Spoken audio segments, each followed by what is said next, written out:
Yo, what up, a-holes?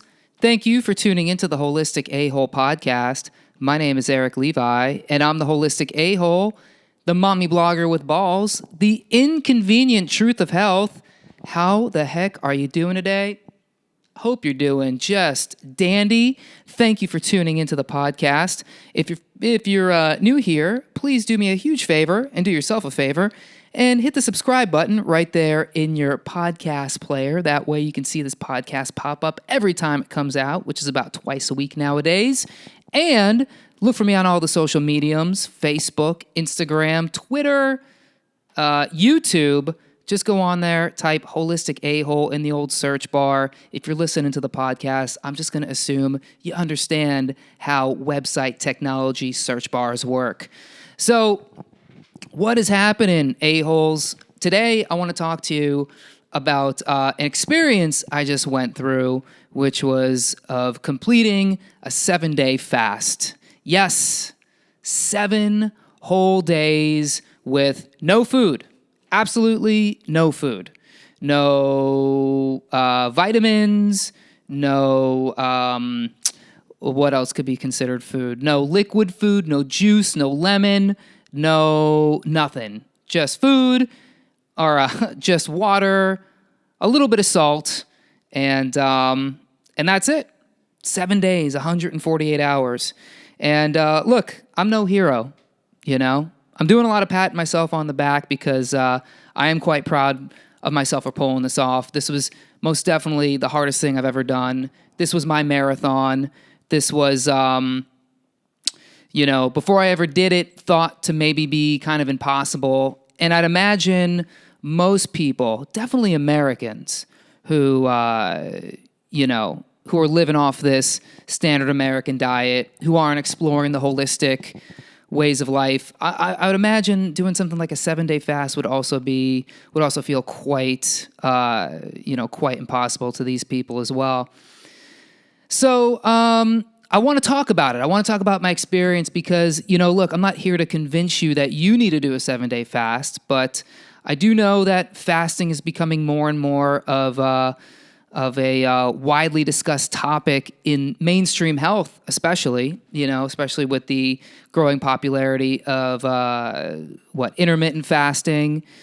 People are hearing about intermittent fasting because of the keto people, and you're hearing about things like ketones and your body burning fat and all this, and I make a big deal about fasting on this podcast, and my keto diet is fasting. I don't pour, bacon fat and lard and, all this crazy stuff down my throat. The way I make ketones is I just let my body use up all of my glycogen stores and then start going at it with the stored fat. But why 7 days, Eric? How could you do 7 days? What's the point? Well, the fact is, the longer you fast, the more your body recovers. I don't know exactly how long the body can go without eating anything. I've read somewhere in like the 30 to 45 day range. I've read 60 days. I've heard stories of some obese guy who went like over a year or maybe almost a year with eating absolutely nothing and lost a lot of weight. My first exposure to this was a documentary on Netflix. Couldn't tell you the name of it. If you just go into not Netflix, Amazon Prime. If you go into Amazon Prime and type in like fasting, you'll see the videos come up. There's multiple of them. And then when I heard about these fasting clinics, or the documentaries talk about the fasting clinics, one of them in Germany, where people go there and fast for, just ridiculous amounts of time, and these are people, granted, who are dealing with like serious medical issues. Like, me, I'm a holistic a-hole. I'm, for the most part, pretty healthy. So doing like a 28-day fast it doesn't make any sense. Could I do it? I'm not even going to say I could. I probably just couldn't do it, especially after I've done this 7-day fast. I think even an 8th day would have been very difficult. But I want to give you my thoughts, because if you are somebody who's been hearing about fasting and you're curious about it and you've heard of all the great things it does and, it cures, you've heard it cures cancer or it cures this disease. I'm not going to come out here and make any of those claims because I'm not a doctor. I'm not a researcher. I'm not a scientist. I'm just a dude who loves health, who reads extensively about this. But to make a claim like it cures cancer, although there is a lot of research that shows benefits of reversing cancers and treating, cancerous cells just strictly through, apoptosis and autophagy alone. Could you make that conclusion? You could, if you were to say, I'm going to fast, I hope it kills cancer. I think that's a fair conclusion to jump to, but at the same time, again, this is not me saying fasting cures cancer. I don't know what cures cancer, but I'm doing everything in my life to prevent it from ever hitting me, or any disease for that point. Because basically what fasting does is it lets your digestion stop. You keep digestion because your digestion is a very big, intricate system, and it could take a full day for a piece of food to go in your mouth to come out your bottom. It could take 30 hours. It could take a couple years. And that's the crazy thing about fasting is sometimes, when you start getting later and later into the fast and you're still hitting the can, you're like, where is this coming from? I haven't eaten anything in 5 days. Why am I pooping? And you slowly realize that, oh yeah, in your colon, in your large intestine, maybe even in your small intestine, there's stuff just hanging out there. And when you stop digesting or when you stop eating, that stuff starts to kind of slowly process and filter its way out. So, but not to get too far ahead of myself, I want to talk about my experience. Again, if you're the type of person who's curious about this is the podcast for you. If this is the first time you're hearing about fasting or hearing about somebody going so long on a fast, then this will be enlightening. So why would I or anybody ever do a 7-day fast? Well, for me, fasting started really probably a year ago. I'll tell you exactly why I started messing with fasting, because first I'd heard of intermittent fasting through different podcasts, and I was like, oh, let me see what this is about. Never fasted before. Ate, I guess, fairly quote unquote clean, but comes to be I wasn't really eating as clean as I thought I was. Then I heard about intermittent fasting and all these benefits, these animal studies that show, all these benefits of autophagy and benefits of, improving all these different functions of the body, improving skin and hair and all, just all this stuff, right? So I got interested in fasting, started intermittent fasting a little bit, but it was hard. When you go from never fasting, you're always going to fast when you're sleeping. So everybody, for the most part, fasts at least 5 to 8 hours a day, but then going even longer than that, doing something like skipping breakfast, only eating for 8 hours a day, that seems like a little extreme. And it took me some time to build up. And then finally I was doing, 16 hours, and I would only do it once a week, once every 2 weeks, just kind of dipping my toes in the water. But then I did a 23andMe sample, and turns out that I have a gene that is not friendly, a very unfriendly gene. Couldn't tell you. Maybe it's the BRCA gene, I think. And apparently I have a disposition to blood cancer. And so the recommendation on the 23andMe was that, or whatever analysis software I ran it through, says that there's ways to get around that, or you can do intermittent fasting is good to treat that sort of thing. So I stepped up my intermittent fasting game, and for the last year, just became more and more of a regular intermittent faster, to the point where up to now, I do it almost every day. I'd say at least 4 or 5 times a week I intermittent fast, and 16 hours, 17 hours, 18 hours. That's really pretty easy for me. If anything, I prefer the intermittent fast over not intermittent fasting. I started experimenting with going longer. I've done a couple 24 hours. And then early this year, I did a 48-hour and wanted to see what that was about. And that felt fairly easy, although I had my complications with it. I had my hard time, which is going to happen when you fast. As soon as you hit 24 hours, it's like your body's like, oh, okay, I don't think we're getting food. Are we getting food, body? Are we going to get some food, brain? Remember food? Remember how we loved food? Wasn't food good? We loved food, right? Your mind starts going crazy, and then your body starts transitioning.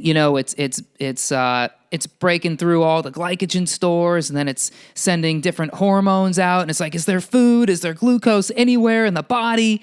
You feel your body starting to panic a little bit. And I started to feel that a little bit on the 48-hour. And then it was like in the hour 40 to 48, that's when I started to actually feel kind of like normal, hungry, but normal. Not starving, not dying, but normal. But I'll tell you, I'll come back to this and tell you exactly why I know I felt like crap that first time and what I did to fix it this time and what I'll do to fix it even better next time, because I'm doing this again. So I made the goal for myself earlier this year. I think it must have been a New Year's resolution that I was going to do a 7-day fast after I'd been hearing about just super long fasts at these fasting clinics, people just going so long. And, I was hearing through different podcasts and books I was reading of people doing like 7-day fasts, recommending 7-day fasts. I like to listen to some of these keto podcasts, and there's this keto guy, Jimmy Moore, who a lot of people just shit on because he's a obese guy who talks about keto, which, I got my own issues with, but he was talking about 7-day fasts. There's another podcast host who had his whole audience do a 7-day fast. So I was like, my reticular activation was heightened, and I was like, well, clearly this is something I got to do. And, maybe you should plan a 7-day fast before you do it. It's kind of hard to like say that, like, I'm going to plan a 7-day fast. Well, what are you going to plan? I'm just going to plan not eating anything. It's more about the pre and the post that you got to plan. And I didn't really plan anything, but I knew I wanted to do it. So basically I just said, screw it. I'm jumping it head first. Let's just get this done. Let's just get it done, So I went. It was a Sunday afternoon. I went and did yoga. Then I had my green smoothie, and I was like, okay, done for a week. That's it. The green smoothie, that's it. No more food. And then just dove head first. And that first day into like Sunday night, yeah, it got a little interesting, got a little tough, because I was like, so used to eating like a dinner or a lunch or snacking. And it was like, okay, well, we're not going to do that now. It wasn't like the last time I fasted when I woke up and I was already fasting. So it was like, okay, just don't, this, just don't eat now. This was different. This was like, we've eaten today. I had a piece of fruit in the morning, then I had a smoothie, and then I just like cut it at like middle of the afternoon. So the next day I woke up, and I felt pretty famished. And I went to the gym, because in the documentary I watched, they tell you that you should really, continue working out. You should they tell you to work out like 2 hours a day during your fast. I don't remember exactly what that's about. I think it has something to do with, the detoxing of your muscles, of the muscle tissue, and the, all this crazy stuff. That I can't even vouch for. I don't know. Again, I didn't do the research into that sort of thing, but I was like, I'm gonna work out. I'm gonna go work out. What could go wrong? What could go wrong with working out on absolutely no calories for 168 hours? What could possibly go wrong? So that Monday, I went to the gym and did a high intensity interval training sesh, worked the whole bod, and then jumped in the sauna. And then jumped back out, or did 20 minutes or whatever, and then for the rest of the day felt fairly good. And as it hit 24 hours and then started to go past 24 hours, actually felt very good. Didn't feel sick. Didn't feel nauseous. Just felt like, okay, well, I just haven't eaten. Like that feeling of like not eating. I could eat, but I'm not like dying. I'm not woozy, which as opposed to when I did my 48-hour fast, it was at about the 21-hour mark that I started to really feel kind of shitty. And then I think it was like at hour 25 or 26, I actually like threw up, but it wasn't like real throw up. It was like water throw up, It was just my body just rejecting, just going haywire, just chaos happening everywhere.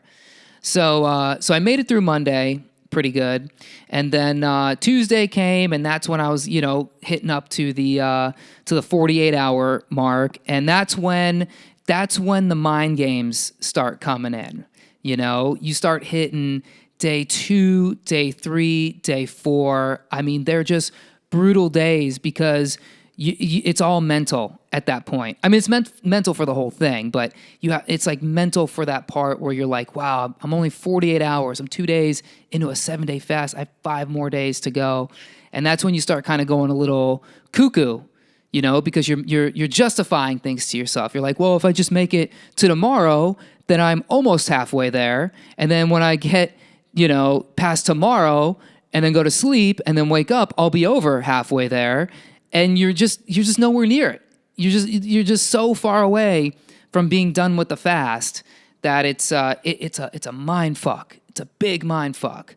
But you have to burn through it. Now, you know exactly how I burned through it, which was when I went to the gym that first day and I was doing this workout. I'm in they have a like a CrossFit section in my gym. It's like just like a giant bar, whatever, cage looking setup thing, and there's bench press and squats and all the kettlebells and everything, and on the wall, I never noticed this before. I don't know how I never noticed this, but it was like I was doing burpees, because that's I do 1940s World War II Navy exercises now. I was doing burpees. And right in front of me was a giant sign on the wall of the gym that I never noticed before, that I've been going to for 2 years now, that said, "Be stronger."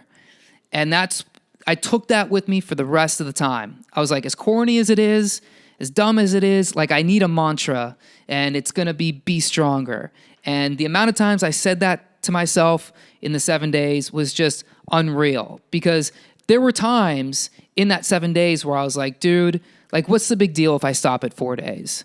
What's the big deal if I stop at 5 days? What's the big deal if I stop at 6 days? What's the big deal if I make it all the way to the morning of the 7th day and I only have 6 hours to go? Why don't I just break it just with like a couple nuts or something? And I just would stop that thought process immediately and just say to myself, be stronger. And you can take that with you. You can use it however you want. You'd be shocked at how convincing you have to be to your brain to keep going on this sort of thing if you've never done it. Now, I know there are people who fast regularly, who do multiple 7-day fasts a year, and are probably listening to this and you're like, oh, come on, dude. I get it. But this is more for the people who, are struggling with their health and have heard about fasting and the benefits, and, are genuinely afraid, because I was afraid too, man. I wrote down I'm going to do 7 days, and I had to commit to it. And the second day, when I started to feel those first real big hunger pains coming through, I was like, shit, man, I just want to eat. And then, it just turns into a straight up mind game. You have to just know your body can go without the food. Your body is built for this sort of thing. All the keto people, and paleo people, all the amount of time you talk about how the body is built on meat and fat, and our Paleolithic ancestors, they ate nothing but wild boar every day. It was just a wild boar and gazelle party of just eating just raw organ meats with no bread, no rice, no potatoes. The real paleo man would go days and sometimes weeks and maybe even months without eating stuff.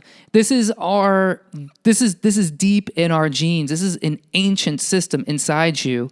The ketogenic effect. actually having your body click over from burning glucose to burning fat. It's a survival mechanism, and we're built beyond belief to be able to handle this sort of thing. And so, I just had to remind myself just to be stronger, be stronger. And it doesn't help that I work from home and I have my kitchen. And normally I spend a lot of time in the kitchen, either eating or cooking or, listening to podcasts or whatever. So it was like, not only did I lose food for the week, I lost about a quarter of my apartment for a week, And it's like, I couldn't even go in the kitchen. The lovely Miss A-Hole started doing a watermelon fast and was crushing watermelon. And, I'd been so deprived of nutrients that I could smell the watermelon from like 30 feet away, which is just crazy, So going into the third day, I went and did yoga. I went to Dharma Mitra yoga, and that is some intense yoga, and actually had a very good practice. Actually felt way stronger than I thought I was going to be able to do. But this was also about the time where I started to feel, this isn't going to make any sense, but the third day is when I started feeling weak. And I mean weak, like I'd get up and, I'd walk around and I was just like, I just felt sluggish, My legs didn't want to put one foot in front of the other. The brain didn't want to think, although I was incredibly productive, it's like, it's a weird dichotomy where it's like your brain is telling you, hey, we got no nutrition, we're suffering, we can't work here. And then the body just keeps going and keeps moving. The brain just keeps going. I actually had a really productive week of work, got a lot of stuff done, made a lot of progress on a lot of good projects, put together some complex stuff and ideas. It was just as tired, not tired, that's the other thing, but as weak as I felt, I just was so like, my body was working so efficiently, which was just, that was very surprising to me. So, knocked out some yoga, saw a friend in the afternoon, and then the fourth day, went back into the gym, did a full kettlebell, high intensity workout, sat in the sauna for 22 minutes, and I mean, just at that point just felt just so trashed, just felt so incredibly weak, but just kept going with it. And then the next day I had to do a couple tours in the city. So for 5 hours, I had to be on performing in the city, nailing every historical fact, nailing everything. Now, lucky for me, I've done this job for years. So it's like I could do this with a blindfold, hands tied behind my back, whatever. But this was the thing I was most nervous about, was would I be able to make it through a day of tours? And the answer is yes, I did. Was it easy? It was not easy in the slightest bit, because if you ever walk around New York City, and where I walk is basically through downtown, so I'm walking through Chinatown, Little Italy, I'm walking through Soho, and good Lord, if you walk the route I walk, the amount of just insanely amazing, award-winning food you see. Like, I don't eat Italian food that much. Holy cow. I've never seen Italian food look so good. Just watching people, curl noodles in sauce on a fork and then slurp it up. I could see every glimmer off of these little fried rice balls, just every little glimmer of sunshine and happiness and hope that people are getting from these just awful for you foods. I didn't even care, I was just like, good freaking Lord, it looks so goddamn good. I wanted it so bad, just garbage Chinese food walking through Chinatown. Never smelt better. Just toxic MSG dumplings infecting my nose. I almost think I broke the fast with how vivid these smells that I was experiencing were. Like, I'm surprised my pancreas wasn't just exploding insulin all over the inside of my body with how intense my nose became to sense of food, So But I finished it. I did it. I made it through, and then going into Saturday, the 6th day, this is when I was really feeling like I was starting to kind of lose my mind, because it was just nonstop thinking about food. I was watching some, it got to a point where I was working so much and putting so much out. I made like 4 videos last week. I did 2 podcasts. I wrote thousands of words of articles for my website. I did just so much freaking work. And I think I just hit a point, where my brain was like, we can't do anymore. Like we're tapped, bro. So I was like, oh, I know what I'll do. I'll watch some Netflix. I'll watch a Netflix documentary. And watch this documentary about this guy who ran the Appalachian Trail or broke a record for running the Appalachian Trail. And I'm like, this seems like really cool. This should be a safe place to watch, some TV and not have to think about food. This whole documentary was about this guy breaking the record, but I would say at least a third of it was of him eating. Because he would run, and then, he had a crew who would help him out, and they would stop at these different stop points, and they'd bring him all this just insanely it could have been garbage food. I don't know. It just looked so good. It was like, this guy's eating pizza and chicken wings. One guy brought him a bucket of Kentucky fried chicken. And look, I will, I don't touch fried chicken. I've never been a big fan of fried chicken. But there's something about the KFC bucket of fried chicken that just trumps everything for me. I couldn't tell you what it is. Just the word bucket of chicken, Kentucky Fried bucket of chicken, KFC bucket of chicken. Just hearing that to me just makes me just want a piece of fried chicken. And I couldn't tell you the last time I had a piece of fried chicken, and don't think I'll probably have one for a long time because I know too much. I know too much. So Saturday, the last day, the 6th day, I mean, this is when I hit that, 144 mark? That's the 124 mark? Whatever it is. The 6th day mark. At that point, it was, on one hand, I was like, dude, I'm almost there. Dude, I'm so close. One more day. But you are literally counting the minutes at that point. Literally counting the minutes and just being like, oh my God, okay. So 21 hours, 24 minutes, we can eat. Just make it, baby. You can do it.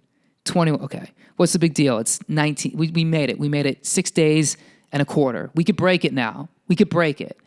I would go into my kitchen. I'd see all the food in there. I'd watch the lovely Miss A-hole eating watermelon. I'd be like, I could just do this now.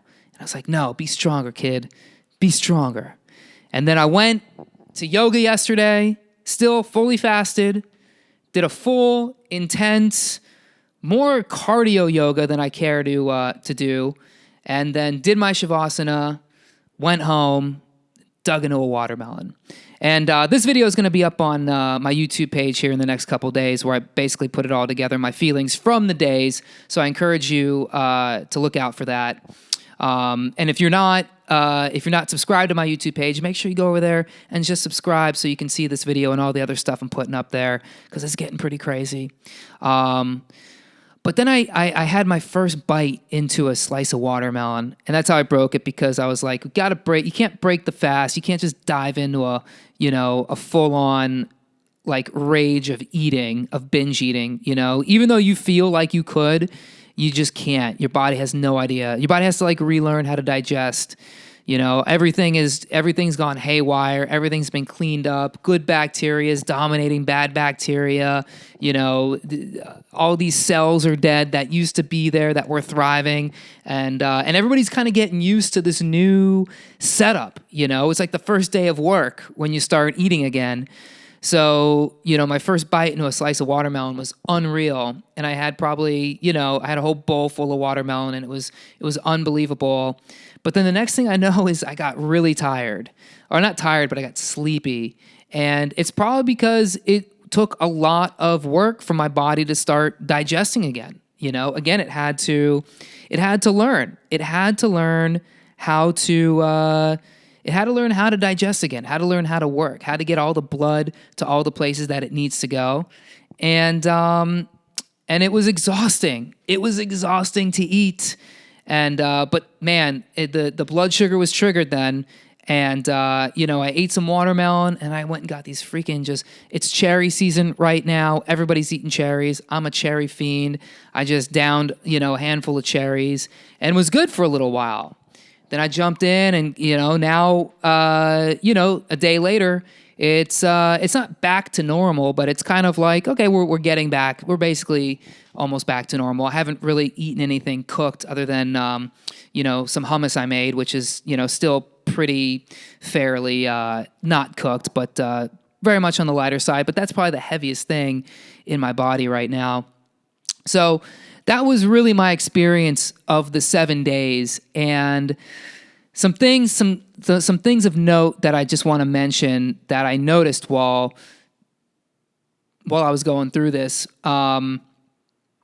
Because you'll listen to these people, you listen to these pro fasters, and they'll tell you the glory and the joy of fasting and how great it is. I'm not going to bullshit with you guys. I'm not going to bullshit with the a-holes because I know you're here for real, true, inconvenient truth health. And fact is, dude, if you do a fast, you're going to be miserable for a lot of it. Again, bio-individuality. You might feel great. You might feel light. You might feel incredible. I've heard from other people that when you do a 7-day fast, it's like the 5th day and the 6th day. Those are the glory days. For me, those days were awful. For me, those days my liver started to hurt. I was getting like legit hunger pains. My belly was flat. I should also mention too, I lost about 15 pounds throughout the whole ordeal. That wasn't my intention. Losing weight wasn't like the big reason why I did this. I also didn't have a lot of weight to lose. And if you're heavier, this might work differently for you. You might you might experience more weight loss, and you might, because you have more fat to work with, you might experience different emotions. That's another big thing is you experience such intense emotions everywhere, at every turn, right? The mental part of it, the body connecting with the brain, the miscommunication, the brain having to fend off the body and say, body, look, or the body telling the brain, or the brain trying to convince you it's hungry, and the body saying, yeah, we're hungry, we could eat, but we don't need it. We're still working off other stuff here. It's just a big mishmash of emotions happening in you, and it comes out in a lot of different ways, right? So I was not happy for a lot of it. I was, I lashed out. I had some anger issues at times, but then I had like times where I felt great. I felt light. I felt happy. I felt incredibly clear-minded. I felt on point for a lot of it. I was still incredibly functional, was able to go to work. I don't know if I could do a job where there was a lot of food around. Like, this would not be a good thing to do if you work in a restaurant, or even if you work in an office and people are bringing in cakes and pies and candy and bagels and all this stuff all the time. I did mix in salt because I know that you need to, and I'm just now coming on to salt, so bear with me on this. I've heard people tout salt before. I thought it was bullshit, but I am getting more and more into the idea of salt because salt is a major part of the way that that your body works at the cellular level, the sodium, potassium pump. So you do need cells. It's an electrolyte. You need your electrolytes to keep your body going. But